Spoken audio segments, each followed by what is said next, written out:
വെച്ച് ഇനി ഇതൊന്ന് പറയണായിട്ട് ഒന്നും അറിയാവുന്ന പോലെ ഒന്ന് ചെയ്തു വെക്കല്ലേ ഏട്ടാ.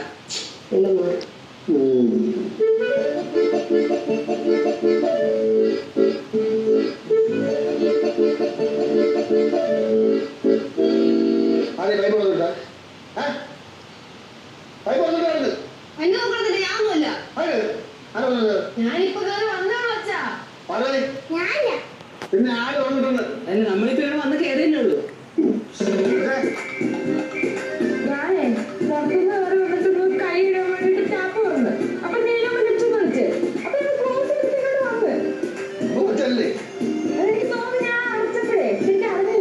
പൈപ്പ് തുറന്ന് വെച്ചിട്ട് ചുറ്റ